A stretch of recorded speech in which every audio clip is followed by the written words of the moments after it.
kita memulai pembelajaran hari ini, ada baiknya kita membaca doa. Silakan membaca doa berdasarkan agama dan kepercayaan masing-masing. Membaca doa dimulai.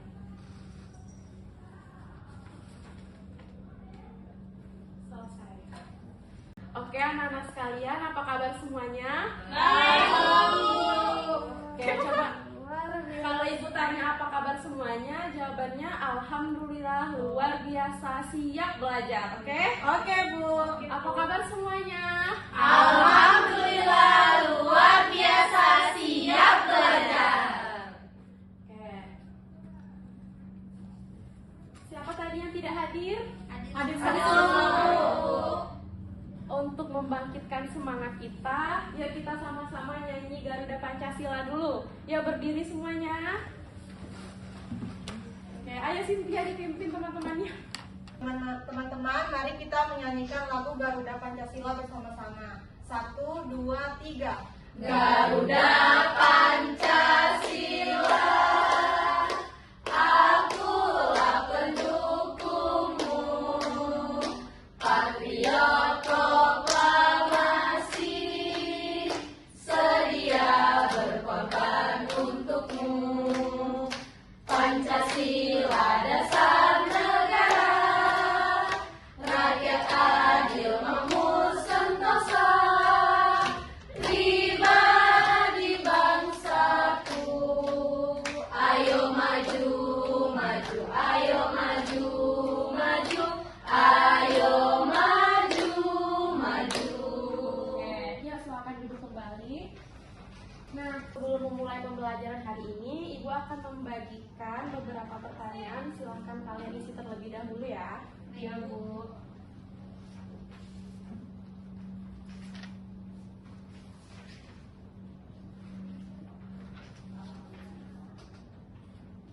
Oke, diisi Ibu beri waktu selama 10 menit. Oke, udah siap, Nak? Sudah, Bu. Oke, kumpulkan. Boleh.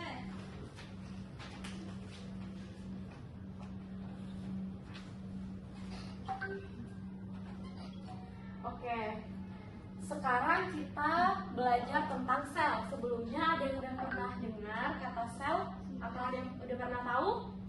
Sudah pernah dengar, Bu. Ya, coba. Apa itu sel? Angkat tangannya. Ayo, Intan. Sel adalah unit struktural dan fungsional terkecil penyusun makhluk hidup. Oke, benar ya. Jadi sel merupakan unit struktural fungsional terkecil penyusun tubuh makhluk hidup. Jadi capaian pembelajaran kita pada hari ini yaitu peserta didik mampu memahami materi tentang sel hewan dan sel tumbuhan. Adapun tujuan pembelajaran kita yaitu peserta didik mampu menganalisis komponen-komponen sel, kemudian peserta didik mampu menjelaskan perbedaan antara sel hewan dan sel tumbuhan, serta peserta didik mampu mempresentasikan hasil diskusi tentang struktur sel hewan dan sel tumbuhan di depan kelas. Nah, coba perhatikan gambar yang Ibu tampilkan. Ini merupakan gambar iglena. Coba hitung, Desi, coba hitung berapa jumlah iglenanya, ada berapa? Jumlahnya 11, Bu. Oke. Jadi iglena ini merupakan makhluk hidup uniseluler, artinya dia hanya memiliki satu sel penyusun tubuhnya. Jadi dia kan cuma satu nih selnya, jadi iglena ini hanya disusun oleh satu sel saja.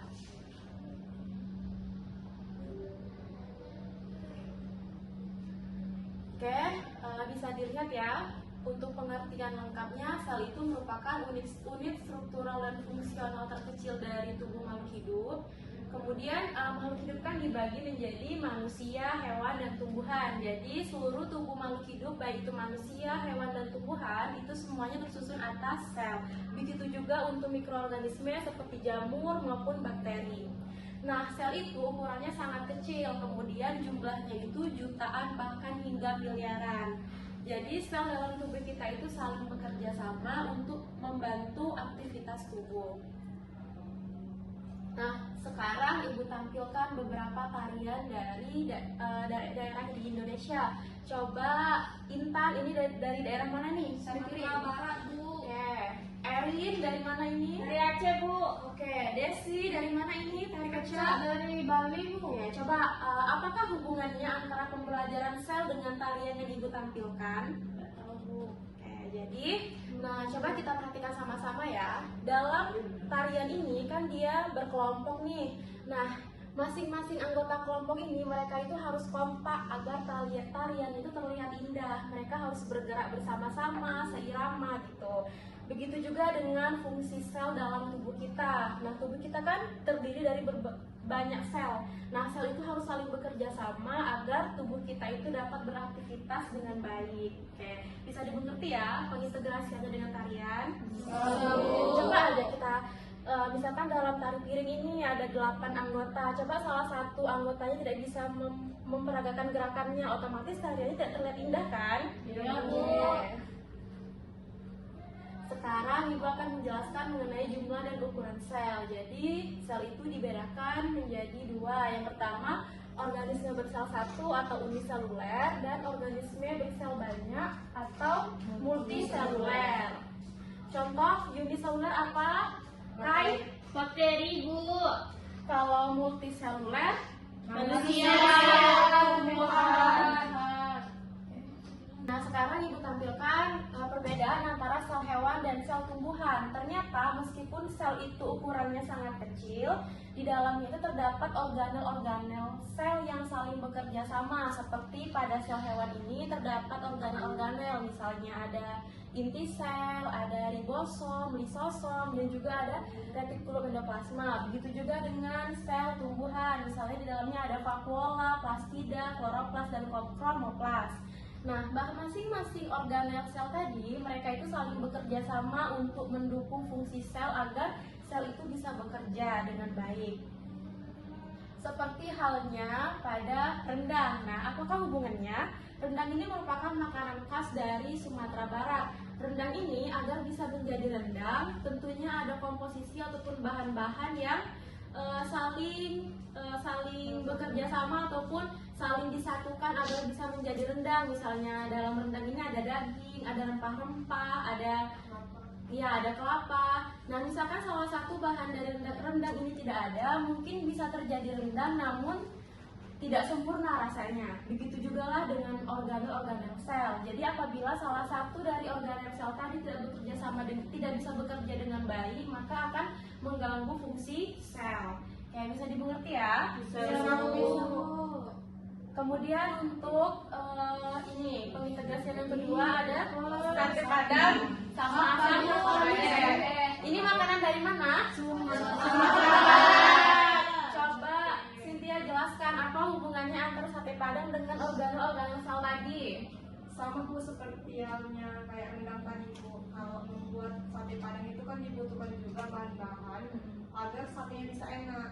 Nah, seperti itu juga dengan sel, agar dia bisa bekerja sama dengan baik, maka bagian-bagian sel tadi harus saling bekerja sama.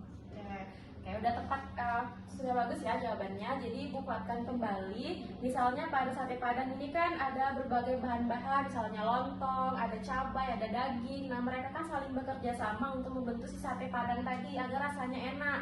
Begitu juga dengan organel-organel sel, mereka harus saling bekerja sama mendukung fungsi sel. Begitu juga dengan makanan yang satu lagi yaitu asam padeh. Oke, sekarang ada rumah gadang. Rumah gadang ini agar bisa berdiri dengan kokoh, maka tentunya dia itu memiliki material ataupun bahan bangunan yang saling disatu padukan agar bisa menjadi rumah gadang yang berdiri dengan kokoh gitu. Untuk meningkatkan pemahaman kita, coba kita tonton video berikut ini. Membran sel. Bagian dari sel yang kedua itu adalah inti sel atau nukleus. Organel ini mengandung sebagian besar materi genetik seperti DNA dan RNA. Fungsi utama dari inti sel itu adalah memimpin kegiatan di dalam sel dengan cara mengatur fungsi gennya. Di dalam inti sel terdapat anak inti sel atau nukleus yang berfungsi mengatur kinerja inti sel. Nah, bagian yang ketiga, kita tahu bahwa setelah mengenal membran sel, inti sel ada sitoplasma. Sitoplasma itu merupakan cairan pengisi ruang antar membran sel dan inti sel. Dan di dalam ada faktola makanan dan juga Nah, ini pada faktola satu bulan berdiri. ya. Kalau faktola makanan itu fungsinya untuk Jadi setelah menonton video ini kita dapat mengetahui ya bahwa dalam sel itu terdapat organel-organel sel dan ternyata antara sel hewan dan sel tumbuhan itu memiliki organel yang berbeda. Oke, nah Ibu kan sudah menjelaskan materi tentang sel hewan dan sel tumbuhan. Sekarang Ibu akan membagikan LKPD. Silahkan duduk per kelompok. Untuk kelompoknya sendiri terdiri dari barisan ini ya. Ini kelompok 1, kelompok 2, kelompok 3.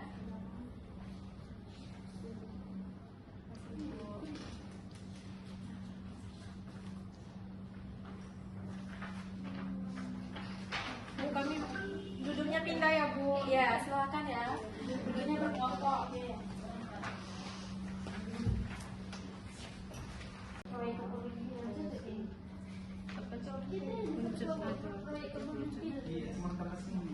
Iya, ayo bisa ya Dina kelompoknya. Ya bisa Bu. Cantik ya LKPD ibu ini. Ayo kerjain Kai. Ibu. Oke anak-anak sudah ya, waktunya sudah habis. Silahkan duduk kembali ke tempat semula. Bu, boleh tambahan waktu? Enggak ada. Oke, sudah ya. Sekarang presentasi dulu kelompok 1. Briefing dulu lah, Bu. Oh, Mas briefing dulu. Biar semangat Bu. Semangat tadi. Oke, kita briefing dulu, tepuk semangat. Cynthia di teman-temannya. Ayo.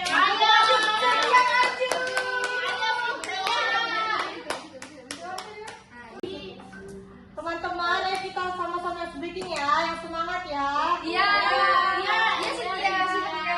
1, 2, 3. Tepuk semangat.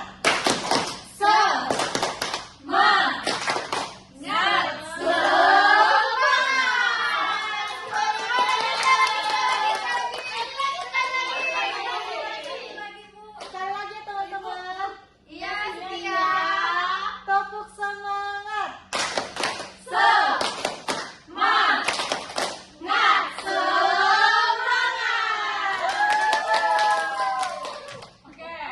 Oke, sekarang kita punya presentasi. Yuk, kelompok 1 dulu maju ke depan. Memang dia ini kan artis di kelas. Gina. Juara 1 dia. Belajarnya. Udah gitu dari guys. Ketua. Assalamualaikum warahmatullahi wabarakatuh. Waalaikumsalam warahmatullahi wabarakatuh. Teman-teman, perkenalkan kami dari kelompok 1 ingin mempresentasikan hasil diskusi kami yang akan dipimpin oleh Kak Desi. Oke, pertanyaan nomor 1. Apa yang dimaksud dengan sel? Sel adalah unit fungsional dan struktural terkecil penyusun makhluk hidup. Yang kedua, apa yang dimaksud dengan sel prokariotik dan sel eukariotik serta tuliskan contohnya. Sel prokariotik itu adalah sel yang tidak memiliki membran inti, contohnya itu bakteri dan alga biru. Sel eukariotik adalah sel yang memiliki membran inti, contohnya protozoa, hewan, tumbuhan, dan manusia. Sekian presentasi dari kami. Jika ada yang ingin bertanya, kami persilahkan. Udah paham. Jika tidak ada yang ingin bertanya, kami tutup presentasi kami pada hari ini. Terima kasih kepada teman-teman yang sudah mendengarkan. Jika ada kesalahan, kami mohon maaf. Assalamualaikum warahmatullahi wabarakatuh. Waalaikumsalam warahmatullahi wabarakatuh. Jadi setelah kita mempresentasikan hasil diskusi tadi, Ibu ada asesmen yang Ibu kirim lewat link quizzes. Coba dibuka WA grupnya. Baik, Bu.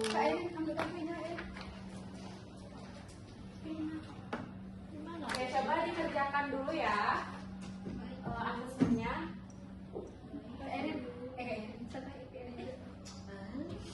Ayo Dina. Ya Bu, bentar mau dibuka Bu. Oke, sudah selesai ngerjain kuisnya? Yon, sudah? Sudah Bu. Sudah, Bu. Bentar lagi Bu, ini. Nanti waktunya habis, nggak bisa submit. Pakai surat aja. Oh ya, Saya sudah siap, Bu. Sudah siap ya? Sudah siap semua anak-anak? Sudah, Bu. Erin sudah siap, Erin? Udah, Bu. Sudah, Bu.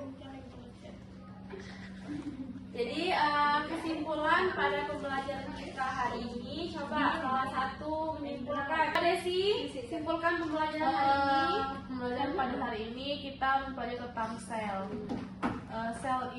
Sel adalah unit fungsional dan struktural penyusun makhluk hidup yang paling kecil.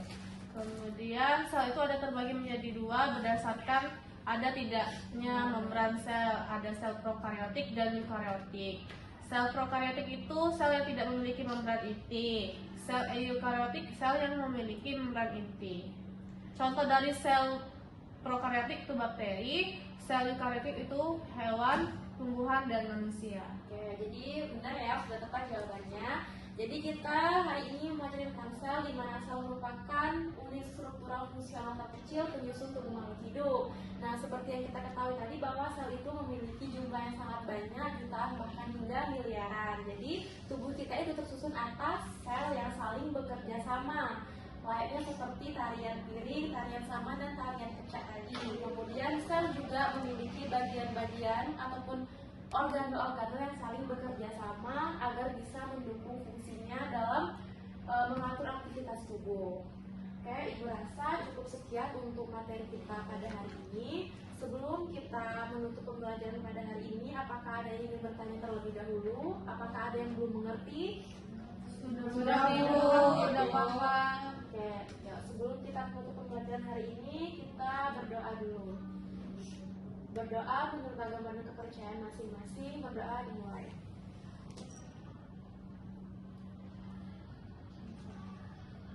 Berdoa selesai. Terima kasih anak-anak atas perhatiannya. Tetap belajar ya, tetap semangat. Jangan lupa materinya diulangi kembali di rumah. Ingat minggu depan kita mempelajari tentang materi jaringan. Dibaca lagi bukunya. Terima kasih. Baik, Bu. Assalamualaikum warahmatullahi wabarakatuh. Waalaikumsalam warahmatullahi wabarakatuh.